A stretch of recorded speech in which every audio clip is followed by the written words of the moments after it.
Welcome to the No Name Podcast. We're on episode 48.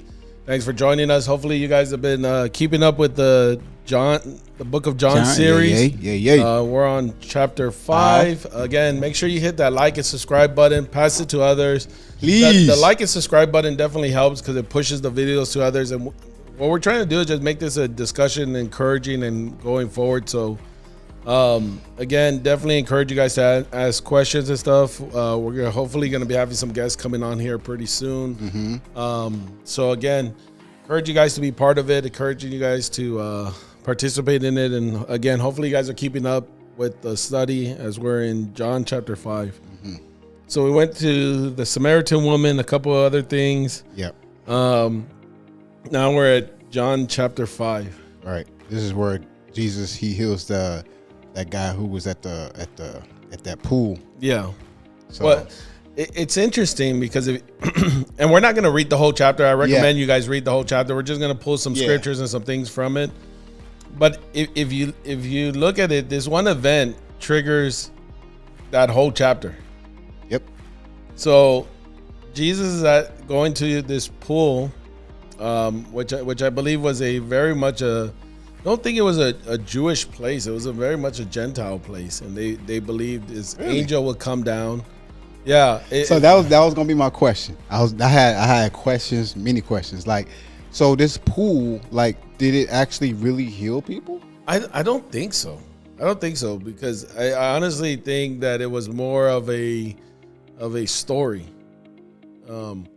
And I think you had a lot of sick and lame. It doesn't tell us how long the sick and the lame have been there. It's just they heard there's this pool. And according to this guy, every time he gets close, someone drops in and gets healed before him. Right. But I don't think I think if you look it up and you search where they were, you can find historically there's evidence that I think it was more of a pagan place. It wasn't really a Jewish place of this is where angels are and things of that sort. Yeah. But that was my question. What you see is that this man's desperate. He's been paralyzed. He's been paralyzed. Like I think all his life. Years. Yeah. The assumption is most of his life. Don't know if it's all of his life or what, because it doesn't say all of his life. It says for 38 years. And he's there and he's trying to get close by, and I think it's interesting because Jesus asked him, "Do you want to be made well?" Right. And he answered, "Sir, I have no man to put me into the pool when the water is stirred up, but while I am coming, another steps down before me." So I don't know. Maybe something was stirring this pool. An angel. That's what it says. It says an angel went down at a certain time into the pool. That was the story. That was the story. That was the story behind it. It wasn't. That's the legend that's going on there. That an angel would come down and stir the pool. Right, because like I don't know if it was anybody who actually really got healed from there. It don't really say that people got healed. I didn't read nowhere where it say people got healed from this bubbling of water. Yeah, well, he said it himself. So when he says, now a certain man was there who had an infirmity for 38 years. Right.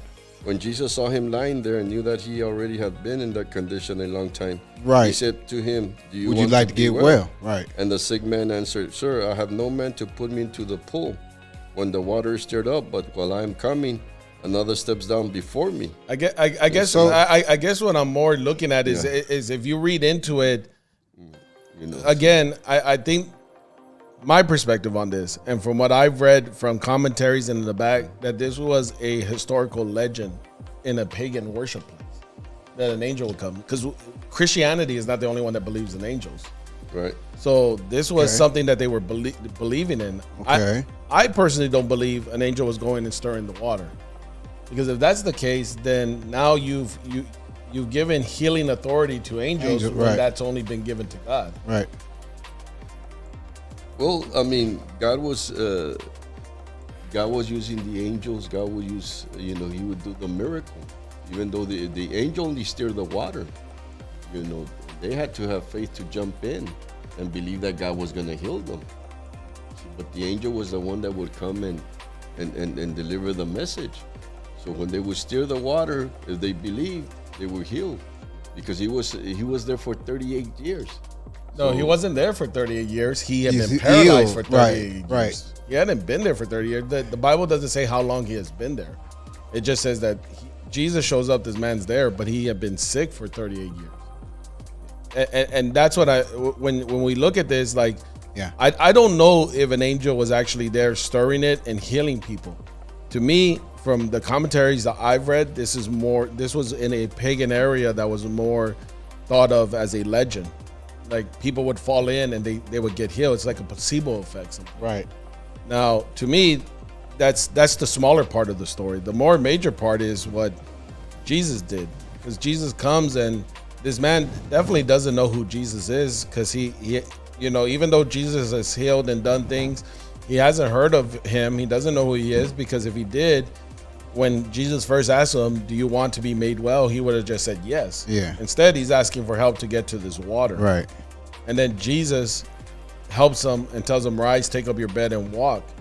And then he goes and does that, and now he's confronted by some Pharisees and Because he's working on the Sabbath. or Jews. Yeah.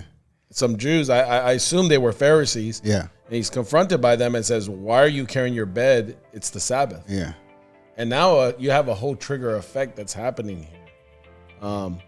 I think it's interesting. I mean, we can definitely go back and look further into the angel part, but I honestly think that again, I think that the more focus point of all of this is really about what happens next. Is because Jesus heals this man on the Sabbath. You would think the Jews that saw this man walking, and he tells them, "He made me well," and they walked, they would be more worried about the miracle, but they were more upset that Jesus told this man to work on the Sabbath. Yeah. Because you know what? I think that's Christianity nowadays. A lot of people come to church, and God does miracle.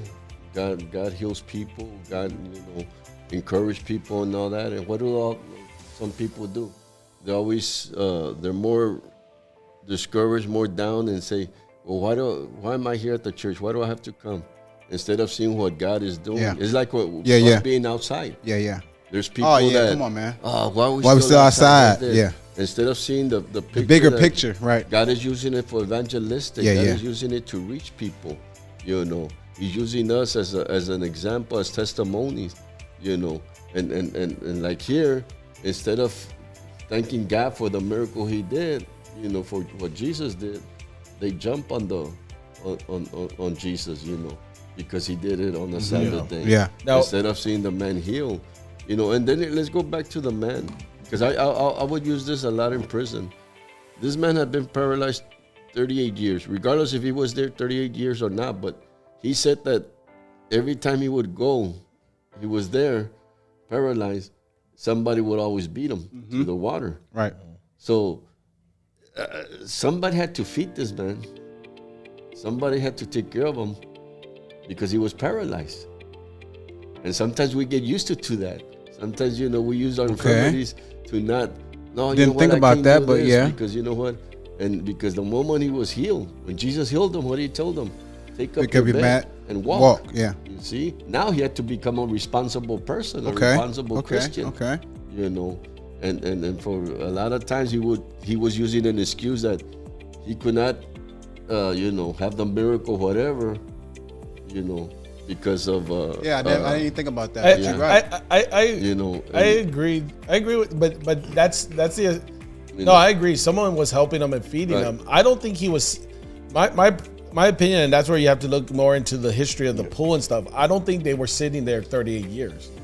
What I find I think someone was dropping them off, but they were like, "We can't wait here." I don't know. Maybe it was during a 2-week window, a 3-week window. I think this was the first homeless camp there was. It could That's have where been. all the sick people were and all the rejects were. It could have been, but what you also find is that in those times, people learn how to get around, just like now, paralyzed people. Now, when we say paralyzed, it doesn't tell us how paralyzed. It just says he couldn't walk. We have no idea if his hands worked or he's dragging himself on the floor. Yeah. We have no idea if it's a full paralyzed from the neck down. Right, yeah. Because apparently he had enough to move himself to try even to get to it. Yeah. So he might have been Yeah, paralyzed yeah. from the legs down Yeah. and just not the arms. Now, what I find interesting after this, to your point about the responsibility part, is that if you look at it, Jesus runs into him at the temple. So Jesus heals him. Yeah. The guy goes on his way, but then Jesus runs into him, and look what Jesus tells him the second time. He says, "You have been made well. Sin no more, Right. lest a worse thing come upon you." Now, this is interesting because I want to be careful on this. I don't think what Jesus was saying was, if you sin, I'm punishing you even worse. Now you're going to be paralyzed all over. I think what Jesus was telling them, which now it alludes to something where maybe he hadn't been paralyzed all his life. I think Jesus knew this man had done something that caused him to be paralyzed. So he had done some kind of sin that caused him to be paralyzed. I don't think it was a curse of a sin. I don't think it was like, but that's one of the things that we don't realize sometimes. Like, God can heal us, but if it was a result of our sins, that can come back. So in other words, like, if you overdrank too much, right? And I know we've had the discussion of alcohol, Right. but if you overdrink, but if you become a drunkard and you Right. overdrink too much, Right. you mess up your liver. Right. Exactly. Now, I'm not saying Jesus does this for everyone, so I can't. Sometimes you're going to die of cirrhosis of the liver. Sometimes you're going to deal with the pains and the hurts of your sins. But if Jesus were to heal you of that, guess what? He healed you. That doesn't mean you can go back and keep redoing it, because guess what? You can get it worse. And so I think Jesus was telling them here, like, as I read this now, again, the Bible doesn't fully confirm or what, but what I can allude from this is, who knows? This man maybe was a drunkard, got on the roof, jumped off, broke anything. his legs, Yeah. became paralyzed. I got you. And Jesus is Yeah. like, look, if you keep sinning, it's going to gonna result, happen and to it's you going to be again. worse. Maybe Yeah. next time you kill yourself. Yeah. Maybe next time you do Well, this. Yeah. and that's the thing. God doesn't always bring punishment to us because we do something. We bring our believe own that, punishment because we separate from God. Yeah. You know, because that's what the Bible says. When you separate from God, you know, you don't have that relationship no more with God. Well, guess who's out there waiting for you? And then you're gonna start making wrong decisions again. You know, because God is the only one that can change a person. You see, and that's why, you know, I believe Jesus told him, "Man, didn't I heal you?" And you went right back to what you were doing. You know. Well, he hadn't gone. He hadn't Right. gone. But yeah, he just told him, "Don't So, do, go, right. don't He said, do no, right. don't sin no more." Don't sin no more. He told him, you know, because we don't know how long it was from the time that Jesus healed him, then to the time to the temple. Well, no, I know. think it's the same day. It's not Yeah. that he found him doing anything wrong. Yeah, He just runs yeah. into him at the temple, But, and he's just telling them. I just think Jesus. It's interesting. Like, God's the whole author of this, and I think Jesus knew this was the setup. So he heals this man. Okay. He knows the Pharisees and the Jews are going to be Watching, upset by yeah, this because he's walking. Jesus knew the moment. Look, Jesus knew the law better than anybody else, and Jesus knew the moment he told that man, "Pick up your mat and walk," It was gonna be a problem. there was going to be Jews that were going to be upset, Right. and he knew it was going to stir up. And so then Jesus goes into the temple, sees this man there again, tells them, you know, just finishes off the statement of "Don't go sin no more." I don't think the man had gone and sinned or done anything. I think Jesus was just telling them, "Don't sin no more." But it was at that point, because I think Jesus knew, because if you look at the next pieces, all of this is being spoken to the religious. Now all of a sudden they're upset because they want to kill him. It literally says in the next scripture, Yeah. it says, for this reason the Jews persecuted Jesus and sought to kill him. We have not seen this anywhere else in John just yet. So we get to chapter 5, and now they're ready to kill him. Yeah. In Samaria, they all came out to see him. He didn't heal anyone. All he did was tell this woman about her sins, And then everybody and was everyone out came there. and wanted to know Yeah. who he was. Here, he makes a man walk, and people are so blinded by the laws and the rules, kind of like what you were talking about, that they're so worried about that they miss the miracle, and they're so focused on Jesus, and now they want to kill him because he had done this on the Sabbath. And Jesus begins to open this up, because I truly believe what Jesus was trying to do was he was trying to be harsh with them. I think he was trying to, I think the ones that Jesus knew were going to be the hardest to believe in him were the religious. Yeah, the Pharisees. And he was trying to break that view off. And that's why he starts going with, My Father has been working until now, and I have been working. In other words, God's always working. Yeah, right. God gave the Sabbath so that people could rest. Yes, God rested on the seventh day when he was creating, but it wasn't because he needed to. God is all powerful. It's not like he needs to be re-energized. It's not like God needs, but God did it. Revival or something. Yeah. Right? it just took, he took a time to, I think, to marvel at what he created. Yeah. And I think here we're seeing that, and Jesus is telling them, like, look, my Father's always working. You know, you guys are praying to him on the Sabbath. Does that mean because it's a Sabbath, God stops listening? No. You know, and I think that's where Jesus was trying to get to the ridiculousness of what he was talking to them about. God is always working. But I love that this correlates going all the way back to John 3. Jesus is now again repeating his authority, or more of his lineage to God. He says, I am the Son of God, right? I'm the Son. Yeah. And I know the Father because I came from him. And he's restating a lot of the things. And I find that very interesting because I honestly think Jesus knew healing this man, making him walk, was now going to give him the audience with the people that he needed to address some of these things with. And that was the whole point. I think part of it was he wanted to confront some of these things because he was trying, and he knew that it was going to put his life in danger. He knew, Jesus knew from the get-go, like the moment his ministry, I think if we go all the way back to the story of the wine, that's why Jesus said, my time hasn't come. Yeah. Because he knew the trigger effects. This is what's going to happen. I'm going to have to confront these things. And through this confrontation, through these things, then my love will be known. And then people should see what the trueness of the law, not that Jesus broke the law, but he fulfilled it. And then through that, they're going to see salvation, and they're going to see God's fingerprints of love throughout the whole thing. I think that's one of the key things when you're reading the Gospels and reading the New Testament that you really have to look at. Jesus is the ultimate fulfillment of God's love. So everything he does is to point back to God's love from the beginning.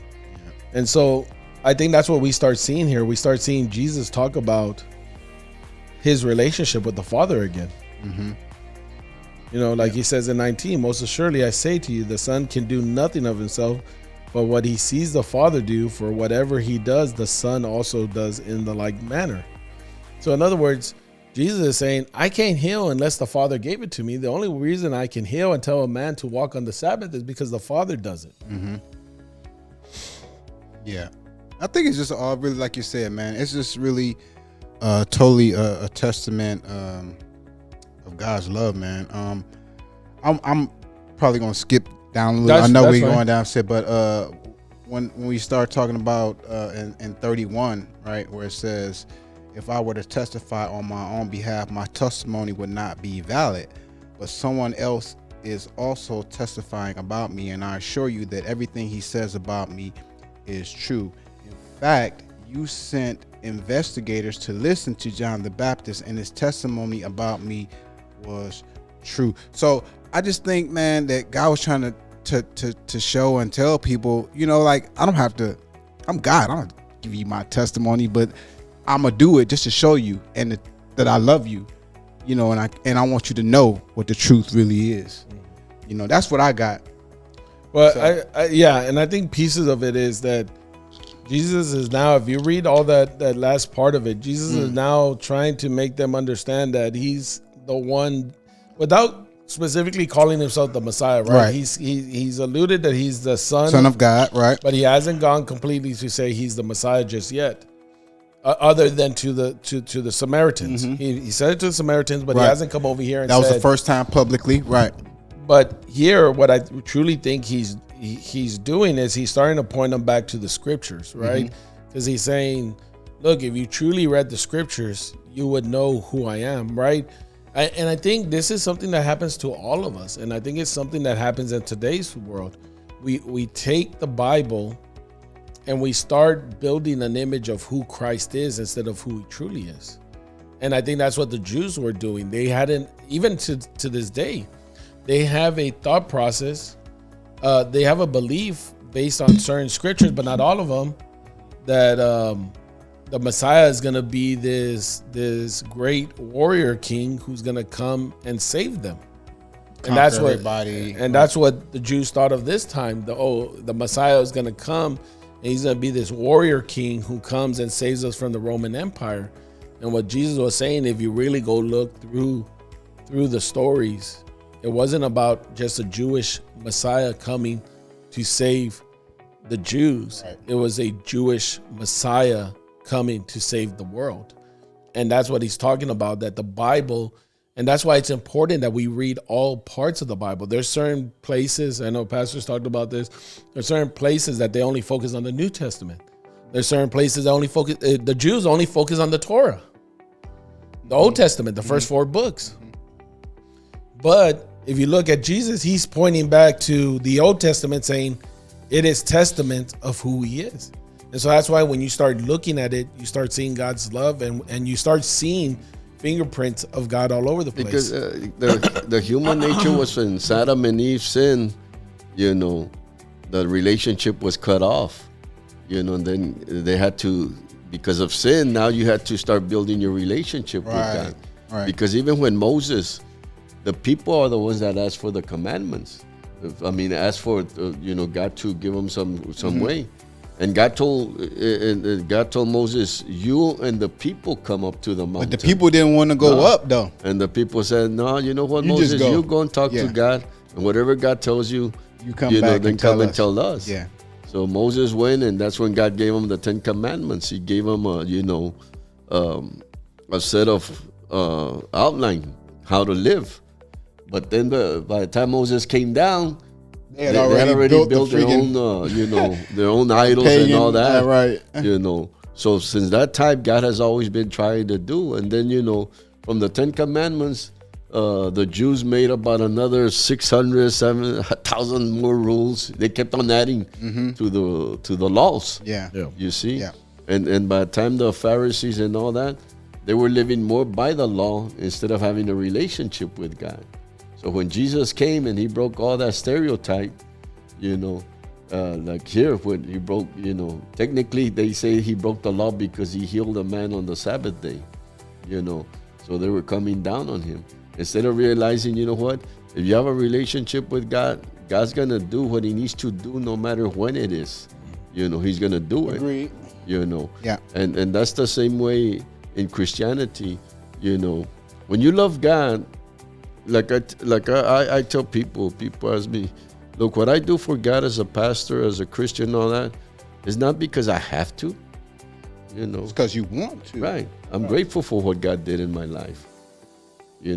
Pastoring, ministering to people, or working in the church and all that ain't gonna get me close to God. Right. It's my relationship with God. Right. Yeah. And a lot of people, they twist it the other way. They think it's you have to be doing stuff, in the church, in the ministry, doing to get close to God. And you're not. I think that's a good point. That's a good. It's a good point in regards to, I think, and look, I will not say I know every theological understanding of the Sabbath. I know enough, and I look at it from my perspective. So I'm sure there's Bible scholars that can better explain it. And sorry, I feel like I got something stuck. These allergies. Anyways, I know. But I bring that to the point because, like you were saying, I don't think the Sabbath itself wasn't wrong. Right. Like, God created the Sabbath for a certain reason. I think it's like anything. It's like what we were talking about when we were going through. What did we go through? Romans. Yeah. When we went through Romans, we talked about this, and it's not that the law was wrong; it's that man corrupts the law. Right. And when you start corrupting the Sabbath and saying no, this, but I truly believe the Sabbath, the reason Jesus created, God, and in theory, Jesus would have created it too, but they created the Sabbath was because it was because they knew humanity is going to get so focused on living life, doing what it has to do to sustain life. Right now that we're out of the Garden of Eden, we had to work the land. We got to sustain life. And you can do all of that and forget the focus of the relationship, which is with God. And yes, you can work and talk to God. Yes, you can drive and talk to God, and you can do all those things. But there's also a time where if you're in a relationship with somebody, you have to intentionally put time away for that. There for should that be person. some. There should be some kind of intimacy. For God, you know what? Right, For I got God, you. I think that's Yeah. what the Sabbath Yeah. was. It wasn't that okay. Everyone. The thing is, it's kind of like what you were talking about. People needed the law because they just couldn't. If they had gone to God, God would have explained this to them, and it would have been a relationship. But because they were unwilling to, now He had to give them a law because people would rather have rules than have a relationship. And that's why I think with that piece, it's about the Sabbath was more just trying to take some time and being directly with God with nothing else, and that should apply to other things in your life. Yeah. If you're married and you have a spouse, guess what? You should have intentionally some time for that person. Yesterday I was watching the news, and they were talking about the 4-day work week. 4-day. Yeah, and I they thought it was were 5-day. Yeah, but they're trying to go to 4 days.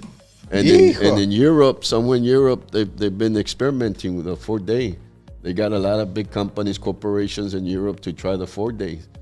And because they call work burnout. So they say a lot of people are getting burned out by work. So they were saying that in Europe, they went to the 4 days of work.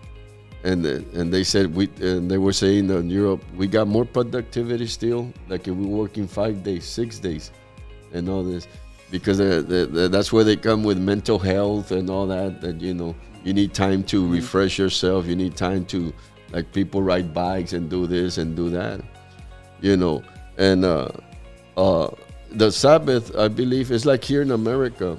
When the United States first started, when America started, when was it, the Pilgrims or whatever, they're the ones that made Sunday to rest. And it was more to focus on God, to focus to going to church and all that, because they were the Pilgrims, the Christian ones that got here. You see, that's why they had made Sunday as a day of, for people to go to church, concentrate on God. Yeah. They wouldn't sell alcohol until a certain hour and all that. See, but then all of a sudden, as time went by, America started getting so busy, they started working more on Sundays. That may actually come from Europe too. They From may Europe? already, Okay. they may have already. I'm not sure because the Jews actually believe Sabbath is Saturday. Right, Saturday. But So- day. But I'm talking, here. Yeah, here. Because look, God even told them. Remember, He told them, look, work the land 6 years, and on the 7th year, let it rest. And He would bless the land. And then all of a sudden, in the Old Testament, they got greedy. They thought, we can't let the land work rest. We need to work. And now, look at how everything, they're going green, and they say that what is it, climate change and all that, and this and that. No, it's because we don't let it rest. Well, I think that's why it's interesting. It's interesting too, because to your point, like in America, in America we made Sunday that day. Right. Now I don't know if it started in Europe or whatever, but here it's always been Sunday, right? And so then you find people that, like, they'll have a job or something and say, well, I can't work Sunday, or I can't do this or that. But sometimes there's going to be a job that makes you work on Sunday. But here's the thing. But here's the thing. If the Sabbath was meant for you and God time, then that means your Sabbath moves to a Saturday, or moves to a Friday, moves to a Monday, moves to whatever day you're off. Yeah. Right? Yeah. The thing is, we don't like giving those days because we're already designated. We don't like that. Wasn't there a scripture where Jesus said, I am the Sabbath? Yeah. He goes into that. He goes into it later on, where he's talking about that he is, because the whole point of the Sabbath, I believe, it's a relationship. It's a relationship. It's time to focus. It's like resting in Jesus. Here's the thing, like, and again, I think I'm probably the only one up here that's not married, but I think, and so everyone probably throw my relationship advice to the side, which I would too.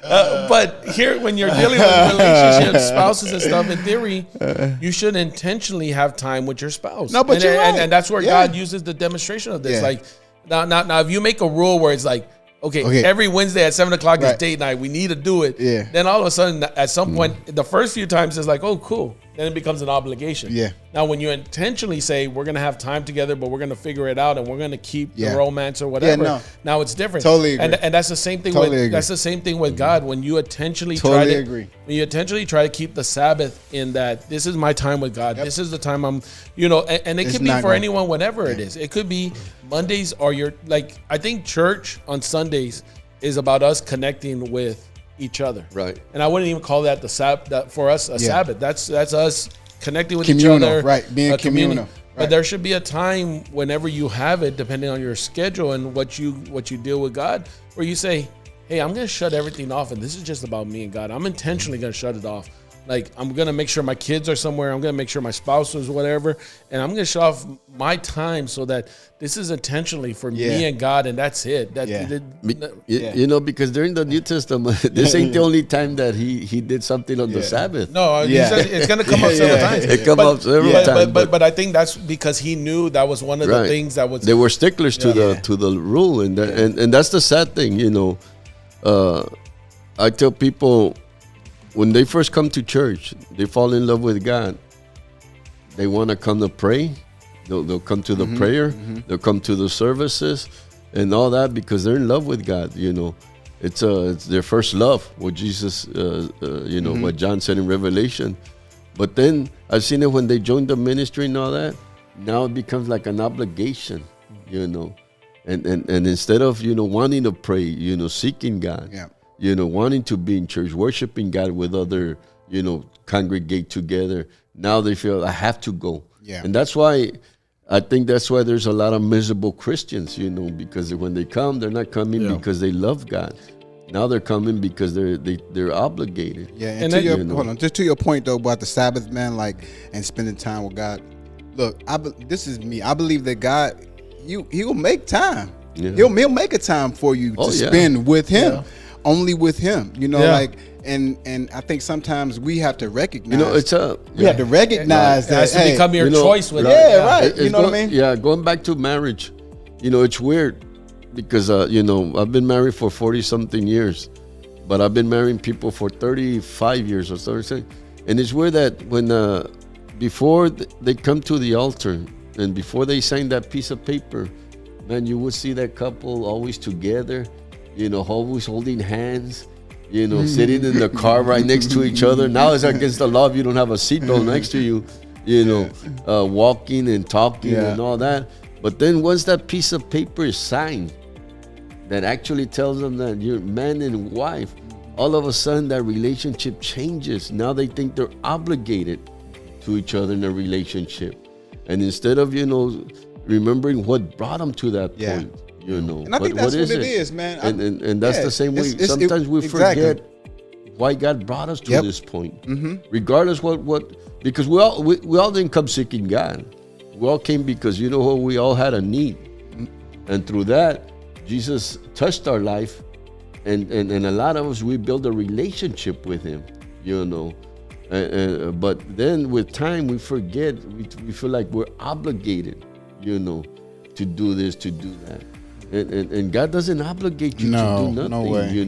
No way. Now, if you promise something, then you got to fulfill it. Yeah, of because course. You made a promise to God. Of course. It's like I tell people. And He gonna hold you to that promise. Like I tell people, nobody forced me to go full-time ministry. He gonna hold you to it. And He gonna hold you to it, but He gonna help you get through it too. He gonna help you get through that promise that you made. I think He'll hold, you know what I mean? I think He'll hold you to it, but then He also knows when we're being foolish too, and He doesn't believe half the promises. Well, I mean, of course, right. That's what I'm saying. I think He'll help you. Most of it's emotional stuff. Oh yeah. Yeah, but Because it's like me. I tell you, when I told God, Lord, if you change my life, I'll do anything for you. God came in and told me, remember when you told me this? And I was happy what I was doing. I was working, physically doing everything, going to church and all that. And when God told me that, I tried to act dumb. What do you mean, Lord?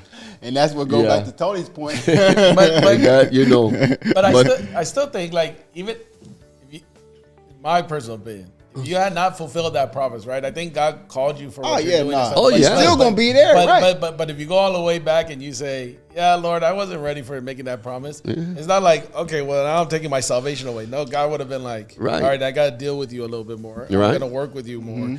But I say that because I just think like God knows us too. And he knows that sometimes we're going to make emotional promises that we cannot fulfill. Correct. And as much as he tries to, he's not gonna hold it to us in a certain extent of like it's over our head the rest of our life.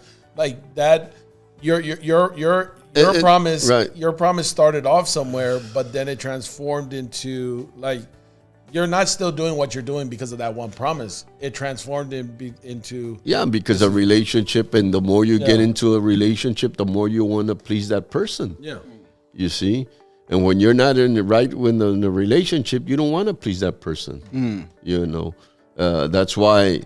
That's why there's a lot of broken relationships all over the place, because once we start pleasing, the person you love, once that love ain't there, then it changes things. But I think that's where that's why it's much of a personal relationship with God when we go back to the Sabbath. And it's funny. This is how I'm going to tie it in. I wasn't sure if I was going to tie it in.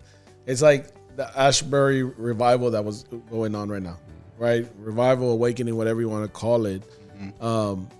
I think that was due to someone's personal relationship. That was due to a Sabbath of a type thing. And I think God allowed us to look into it. Like he made it public so that we could look into it. But it wouldn't have made it less special if we never knew about it. Like correct. That whole totally agree. That whole thing happened organically. And me and Manny were talking about this. It happened organically, and the fear is now people are going to try to replicate it by forcing it. Like this was a very like they tried to keep it as low key as possible. Like they wouldn't even let the news people in. They weren't searching publicity. Like they were saying famous pastors were flying in. Yeah, they made them sit in the back. They didn't have special seatings for anyone. Right. Like it was all just trying to keep it organic. And like even now, like I think what ended up happening, it got too big. They had so many other visitors that now they just kept it focused on the students because it happened at a college. So if they did a secondary one off site, if you want to go to, because they were now starting to break fire codes and things of that sort. And so they're still obeying the law of the land, still trying to do, but it didn't interrupt the spirit. And that's what I mean. Like that was a very like, I honestly think like that could have happened without any of us knowing.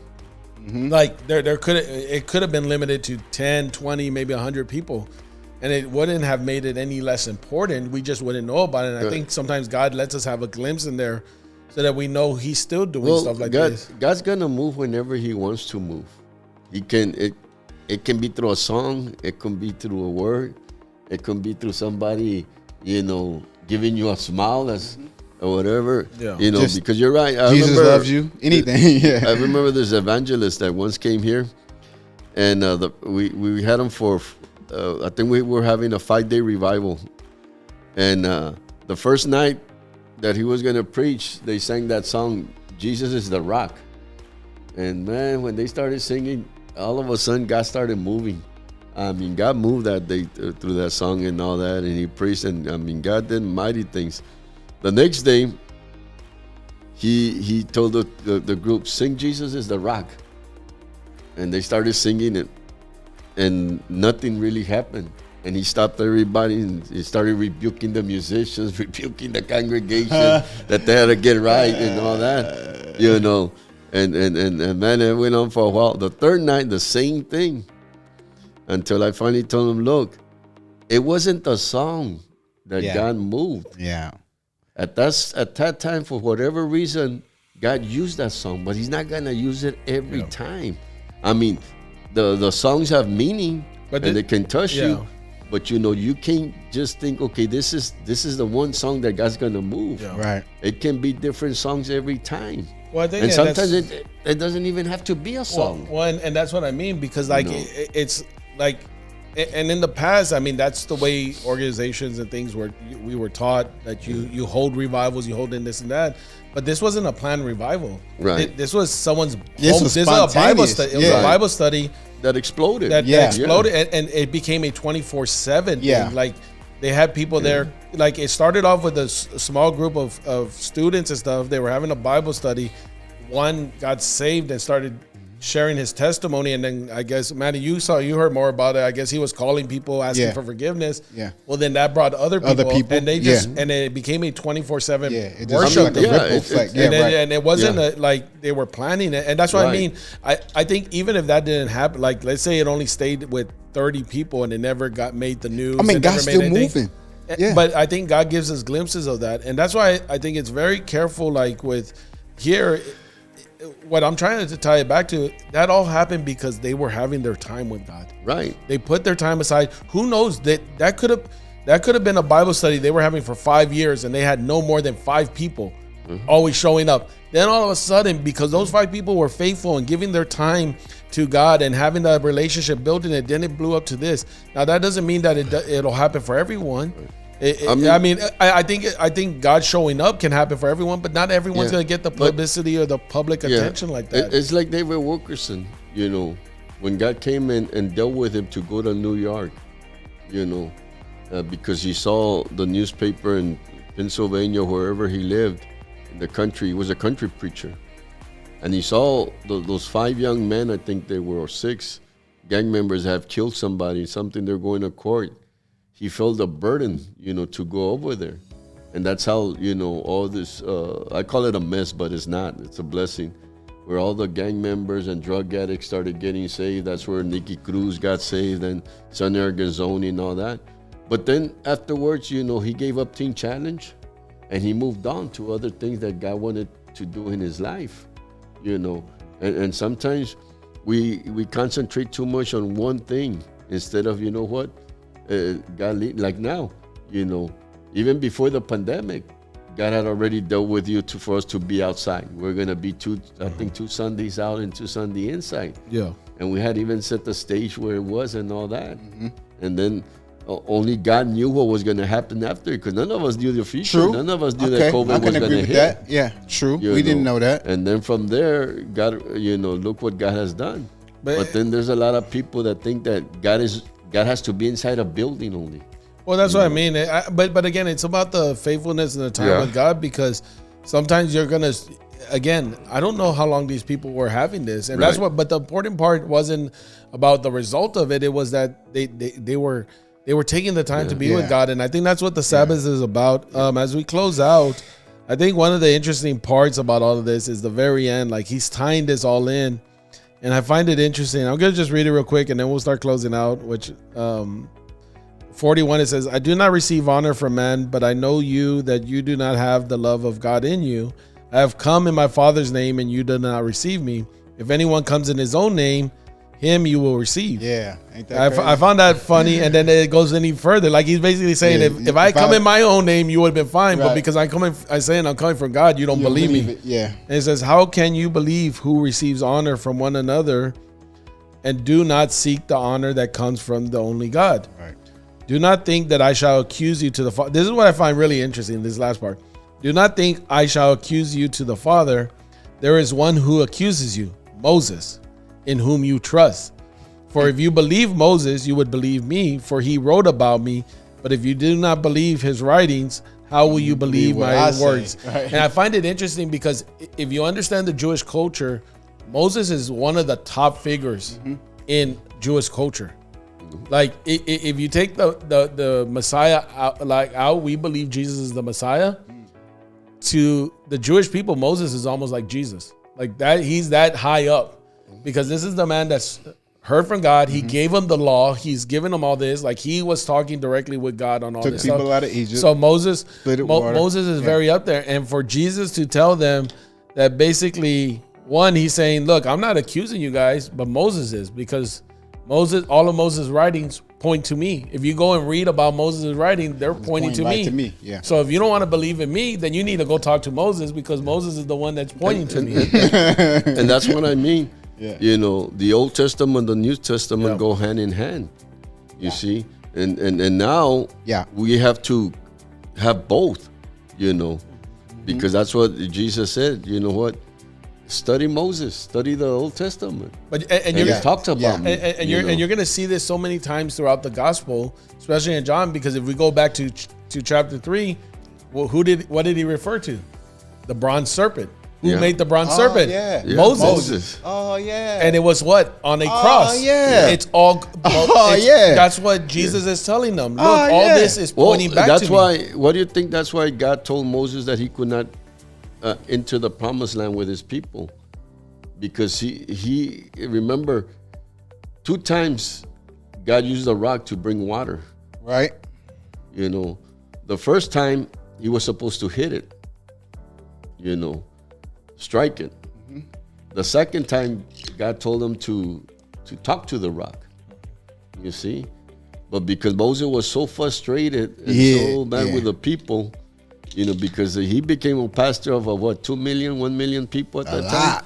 You know, he was so frustrated that he did not hear what God told him or didn't listen. Yeah. And he hit the rock again. He hit it. Yeah. You see, and the rock is referring to who? To Jesus. Jesus, of course. Right. He was struck on the cross, beat up, and died. After he resurrected, now we talk to him. You see, he was breaking what God was, the planning of God. You know, and because in reality, God told Moses that he was going to take the people into the promised land. Well, what one of the things you're going to see in the correlation of all of this is, again, and I don't remember if it's in John or the other ones. I don't recall. But Jesus is, and I don't have this all memorized. You can Google it. But Jesus refers to himself about 7 to 9 times as I am. I am the way. I am the truth. I am the truth. I am living waters. Right. He refers to him. All of those are used in the same context. If you go back to Moses in the burning bush of when he asked God, who do I tell him who you are, and he says, I am what I am. Yeah. And that all goes back to it. And that's why Jesus is saying, like, if you don't believe me, go back. The law all speaks back to Jesus. Well, everything Moses has done goes back. We have the privilege of looking back at it, and they had to kind of trust and look into it. But every part of it, like Moses was considered the Messiah of the Jews of that time because he brought them out. But he only did it on behalf of God. The difference between Moses and Jesus is Moses did it on behalf of God. Jesus is the Son of God. Right. Because if you go back to 19, I know we're going to end that part where he says, I say to you, the Son can do nothing of himself, but what he sees the Father do. Yeah. You see, he was there through the whole Old Testament. He saw everything that God was doing, because the Old Testament referred more to God. Yep. You know. And then the New Testament refers more to Jesus. And now we refer to Jesus, but now we refer more to the Holy Spirit, because the Holy Spirit leads us to worship God. That's why you always they all go hand in hand. That's why it's very important you read the Old Testament and the New Testament, but you have to read it as a love story from God. Right. If you don't read it as a love letter to you, you miss these things, because this is like God pointing out all the. You have to almost take a step back and be creative for a moment and understand that God is an author, but his writings are real life, and so he authors all these things to show us. Why do you think, like, people say? And I was trying to remember this quote that I just heard, and we'll close with this. People say, "Oh, we try to take science and things to prove God," right? But if you actually take a step back, everything in nature and science is demonstrated because of God. If you're the creator and you're trying to send a message to people, why wouldn't you put it in everything? Why do you think a seed has to die and rise again in order for us to have plants? Yeah. Mm-hmm. Yeah. Why do you think we have this circle of life that we give life and then we lose it? Yeah. Mm-hmm. All these things, we breathe in oxygen, push out CO2. And then it recycles back. Recycles to the trees. Yeah. It recycles back. The sun rises and falls. Yeah. All these things. Yeah. If you're trying to give human beings the understanding of who I am, you put it everywhere around you so that you can see the signs around it. And then you start looking at it into the Bible, and you start seeing Moses. It wasn't his authority; it was God's authority. Yeah. If you start looking at it, you start seeing the water, like even the Red Sea. You know, it's all about on one side was death, the other side was That's supposed to be life. life, and you have to cross through. You know, now they didn't walk in the water to be baptized, but they walked through the water. Yeah. And they were doing the same thing, and you start seeing all those things. And that's where it goes back. I know we're going to end. That it's a personal relationship with God. God can only show you those things. But we still live, a lot of Christians, a lot of churches live like in the day of Moses. You know what, Pastor? You go talk to the Lord and then come and tell us what God says. Yeah. Instead of, you know what, Lord, I know you're going to use this man, but I have a personal relationship with you. Because, you know, I don't know if it ever happened to you guys, but it would happen to me when throughout my life that, man, I was struggling and God had already dealt with me on something and I didn't want to listen. And I would come to church and boom, that message was Right for you. or that song or the whatever, the Right director in your said face. whatever. Yep. God would just Oh confirm. no, it happened to me. You know, because No, because I've always been saved and perfect. that's good. You know, I haven't. I've never been. I struggle. That's why I thank God for this grace. But you know, No, I think it happens but to you all know, of us. I Yeah. think it and happens that's to what me. I mean. And a lot of people, instead of having a relationship with God, they always want the pastor and all that. And if nothing happens, that's why they blame the pastor, they blame the church, they blame everybody. Instead of the churches, the Bible said it's to congregate, to fellowship, to break bread. But I think, and to close with this, I think a lot of that is because they're not having their personal Sabbath. Right. That's They're right. not having, if they're having their time with God, if everyone was having their time with God, when we come to church, church would be a whole other thing. It's Right. not about what I'm receiving from there, but it's about how we're all connecting and going into this thing, and then other people are drawn to it because we're this huge light. Yeah. But instead, in churches, what you see is a little light here, a little Yeah. light there, a little Yeah. light there, Yeah. because we're not keeping our personal Sabbath with Right. God and having Yeah. that time. I with can Him. agree with that. So with that, hopefully you guys enjoyed it. Hit the like and subscribe button and ask questions, and we'll be back with chapter 6. Later.